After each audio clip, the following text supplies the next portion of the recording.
So in today's video, I'm really excited to show off a new VST instrument, and considering how amateur it is, I'm quite surprised at how pro it sounds. Let's dive into it.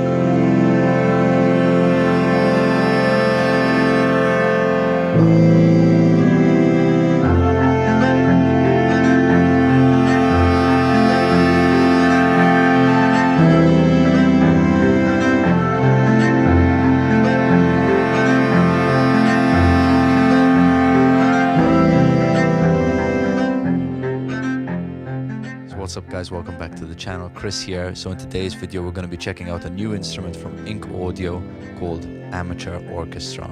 I should start off by saying this isn't a sponsored video, but they did really enjoy the video I did on the lap steel, which you can check out up here, and they've sent me this and I was really excited to try it because I love new orchestral libraries, and this one has a bit of a different spin to it. So you might be able to tell from what's in the name, Amateur Orchestra. The idea is that it's an orchestral library but recorded by amateur musicians. So some of the sounds are quite different. Some of the sounds are a bit unique, safe to say, but let's dive into it. You've just heard the piece of music that I created for this. I maybe spent about 20 minutes putting this together. Outside of the maybe, I don't know, 15 layers I've used, there are loads of sounds that we have access to. That's probably enough speaking. Let's show off what's in the plugin. Okay, you know the drill, headphones on. So I've got basically the arrangement here. I think the first thing I'm going to do is solo a couple of these layers just to show you what I've got going on. So I've got it divided here in the colors, basically divided as strings, brass, percussion, and woodwinds. You have access to all four of these types of sounds. I'm just going to open up one of the plugins here, and it looks like this.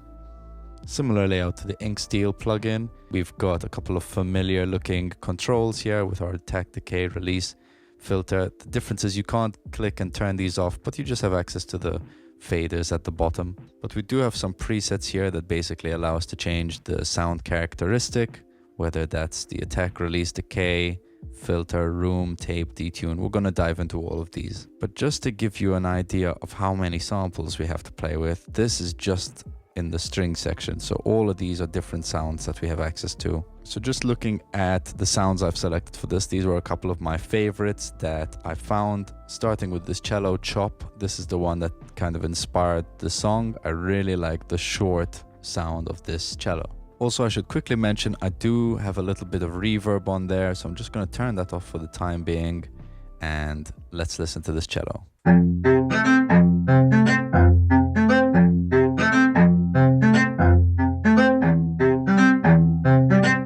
Really nice, really kind of in your face. In this song, throughout all of the instruments, I am making a lot of use of the filter because I find that there's a lot of this kind of bright bow sound like on the instrument. So if I open up the filter, you'll hear what I mean.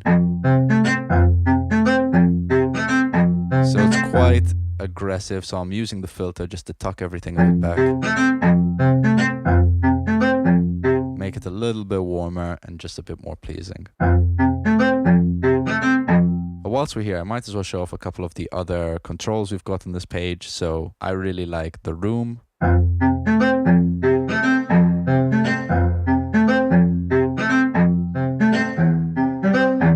A really nice short space that fits really well with the instruments. Next up, we've got the tape.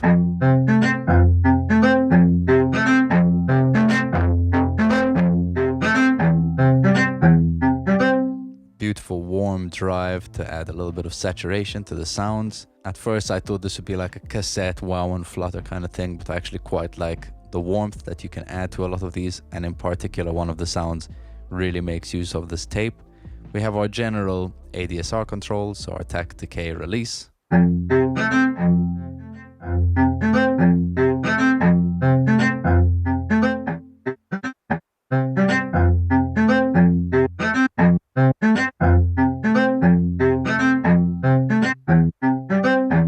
That. And then lastly we have loose and detune.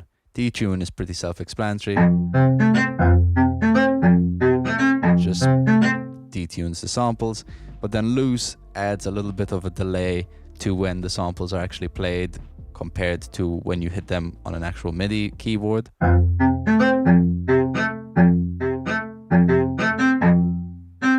So, and it feels quite random, but it adds a bit of a delay to add a bit more of a realistic sense to the programmed MIDI. I'm keeping that quite short generally throughout this song. So now that we've got the controls out the way, let's dive into a couple of the other sounds that I'm using. Here I've got the cello finger bow.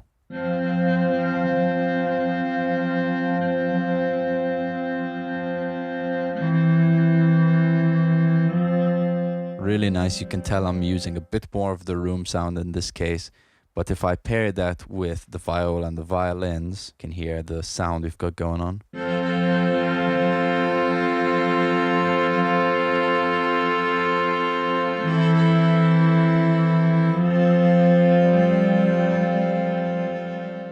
So really nice overall. I am again utilizing a lot of the filter on these sounds because I found them a bit squeaky on the top end. But moving on to the brass section, here we've got a couple different sounds going on. Gonna start with the trumpet, the tuba, and the cimbasso. You might have to correct me on that.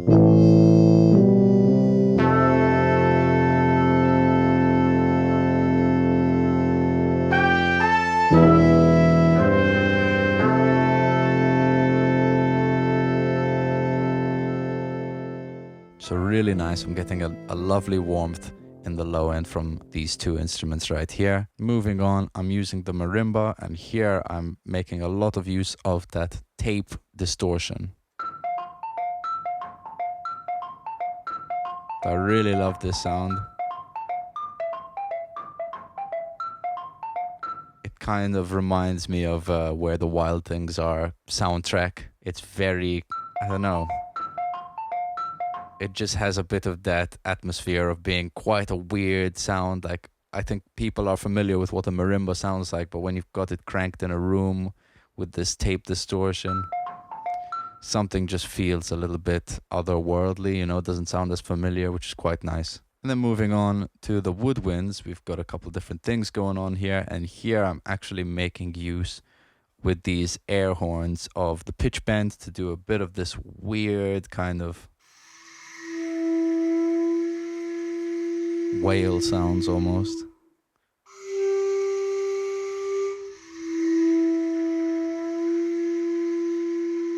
And if I pair those with the other woodwind sounds, we get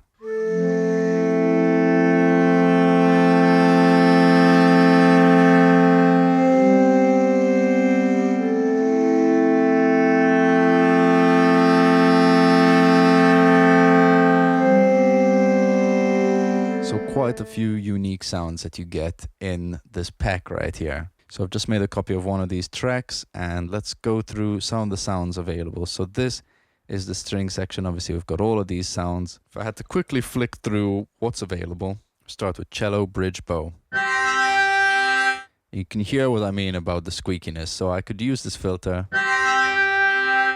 to really tone that back. And that's where the amateurness comes in. So like, some of the notes I find are a little bit hard to play because of how kind of rough they are. But there are a couple of these sounds which I find are like this. But they could work if you need a really eerie kind of sound. If maybe you're doing something cinematic, a bit horror or whatever, thriller kind of vibe. Not the Michael Jackson Thriller, but a movie thriller. But yeah, you'll find a couple of these sounds. So let's quickly go through them. We've got another variation of this. A little bit more usable. Super eerie. And here's the cello chop. Cello fingerboard bow.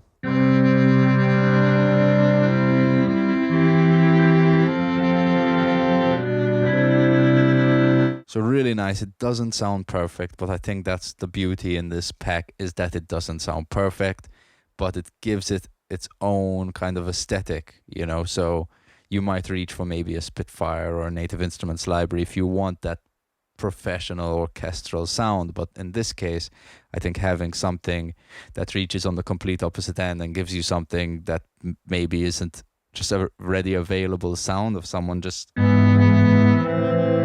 struggling a bit. It adds quite an emotional feel to the pack. Super lush.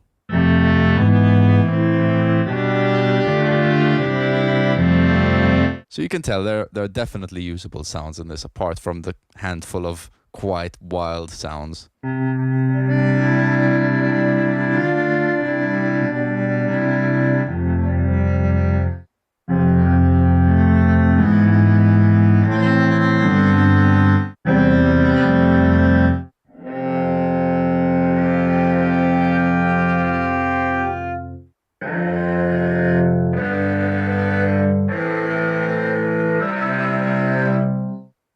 And I think, oh, here we go. I find the really short samples in this sound insane.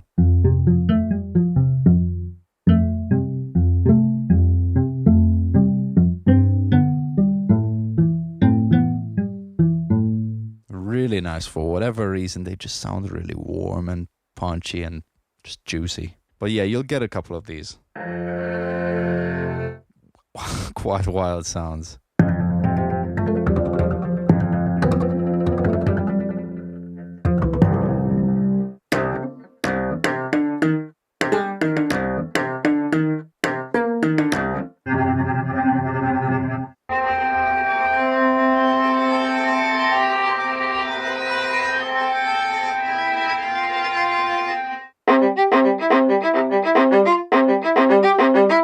Sounds like this, I find, if you give them a little bit more of a release, they tend to at least help with the realistic effect of these samples, because some of them, if they're a bit too short, gives you a bit of that cheap keyboard sample sound. But at least you have the ability to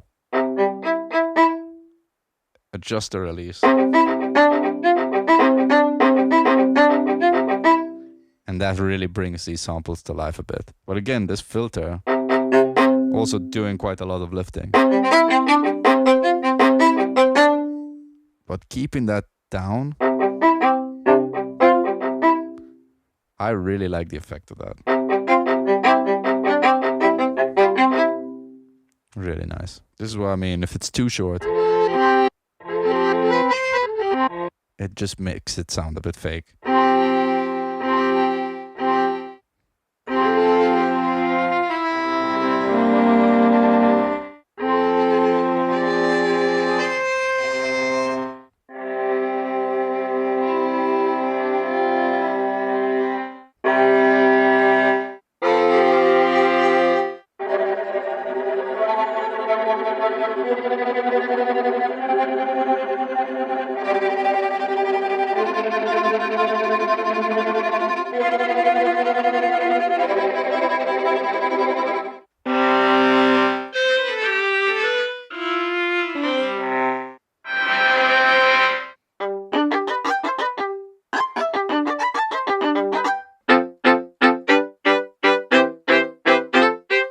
These quite long, weird, soundscapey samples.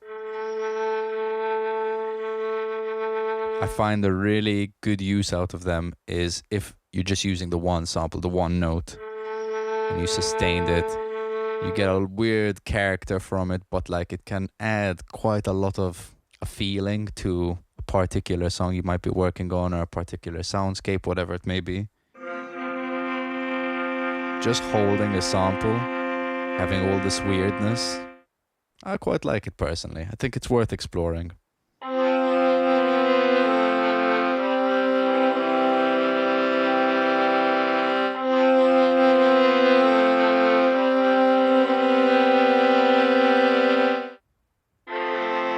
And now we're on to the violin samples.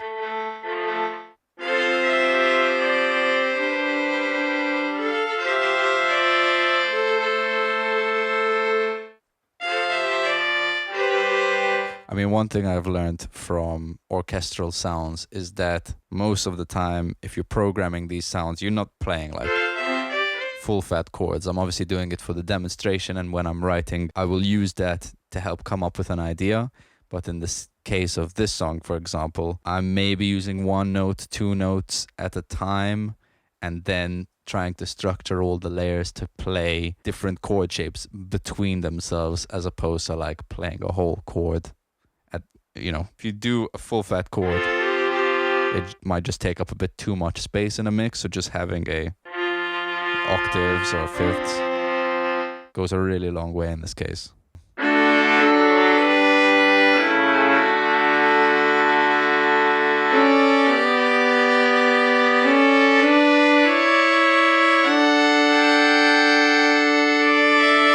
You will find a couple of the samples that are labeled as beginner. There's like a beginner trumpet and a beginner violin bow in this case.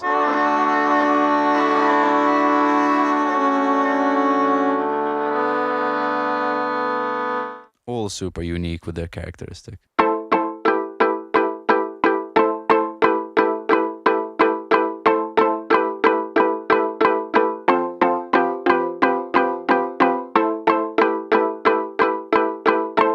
It sounds almost very like Caroline Polachek. You know, there's, I don't know, when I listen to her music, for example, I hear a lot of these kind of strange, not very common uses of orchestral sounds.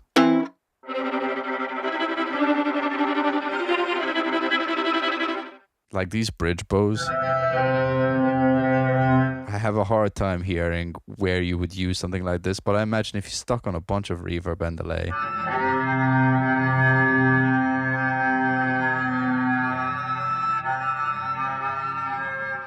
You know, it's such a weird cinematic sound. Like, you can definitely make use of these in a certain context. I might not be using a sound like this on a pop song, but you never know. Prove me wrong. Let's check out a couple of the other sounds. I'm going to load up the percussion because it's quite a small library. We've only got 7 sounds in this, starting with the marimba.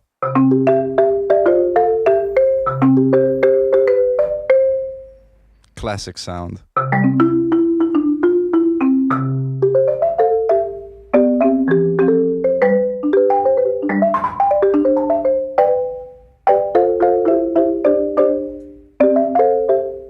Sounds a little bit roomy, but we actually have no room on that, so I'm going to crank that room and see what it adds.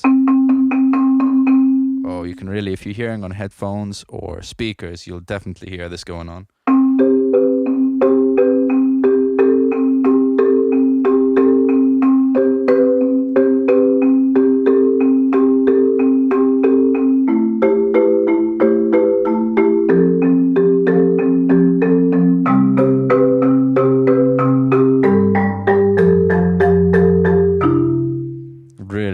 Really lush. And then you hear how dry it actually is without the room. Super nice. You can hear what that tape is adding.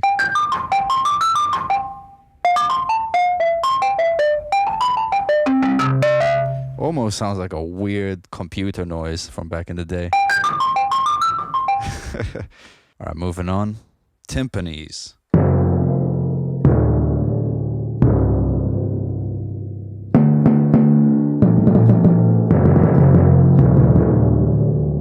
Super pristine, like really nice. Oh, and the triangle.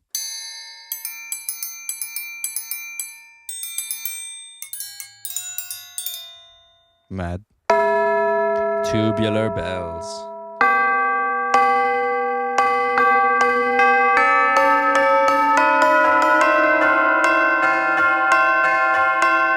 Okay, so we got a bit of an octave thing going on here.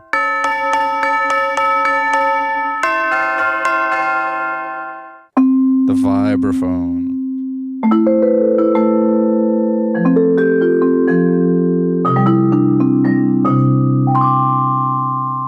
And the vibraphone short.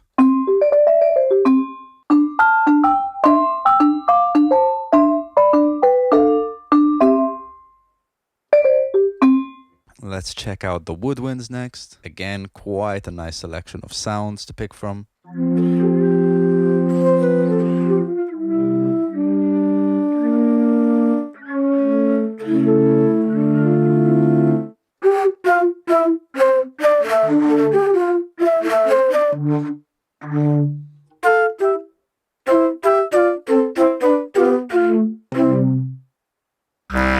Ugh.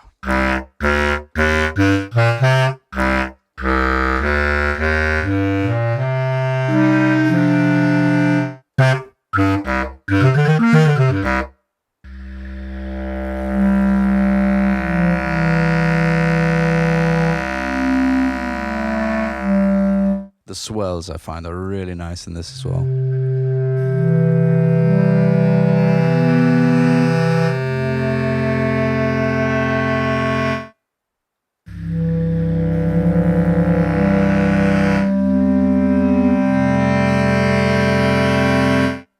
Super lush.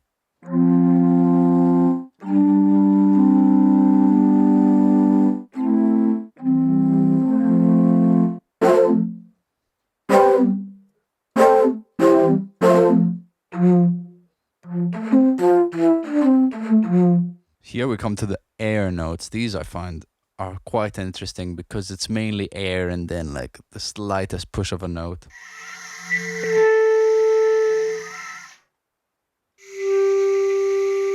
I found these with a lot of room.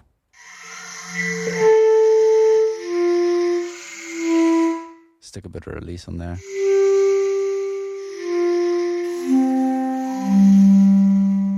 Again, a lot of this feels very cinematic, not in a posh way, but more in like a sound designer kind of way. But let's keep diving through these sounds. There are plenty to get through. More airy sounds. These are so cool.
Last but not least, there's a couple of brass samples. Again, pretty extensive list. We've got some familiar sounds, some not too familiar sounds.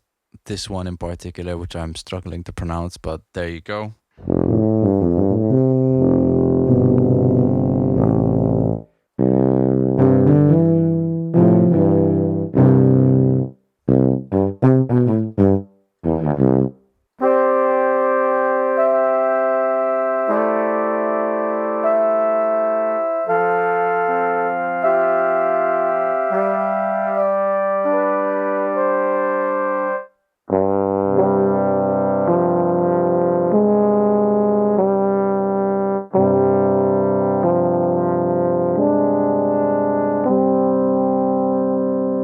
Another kid's instrument.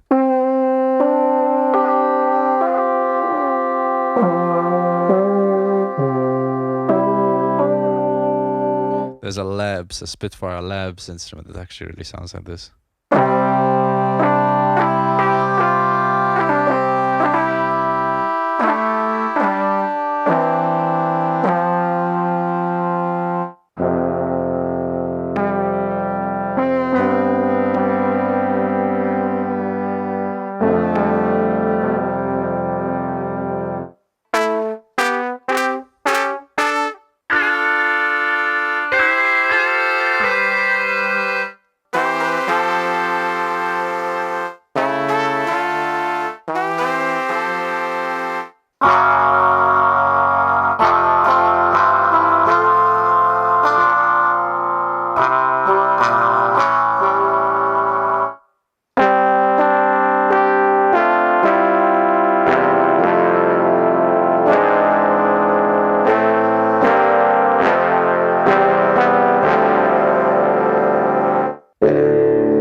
Wowie, I've played through all of the sounds. I'm probably not going to show you guys all of the sounds because we'll be here for an hour by the looks of it. But there you have it, plenty of sounds you can dive into. Just want to give a quick shout out to Bobby for sending over this plugin. Thank you very much for getting in touch. If you enjoyed this video, don't forget to let us know in the comment section down below. I'd love to know what you guys thought about this plugin. Don't forget to like and subscribe. The support really helps, and thank you to everyone who's done so already. And once again, I've been Chris Vella. I'll see you guys on the next one.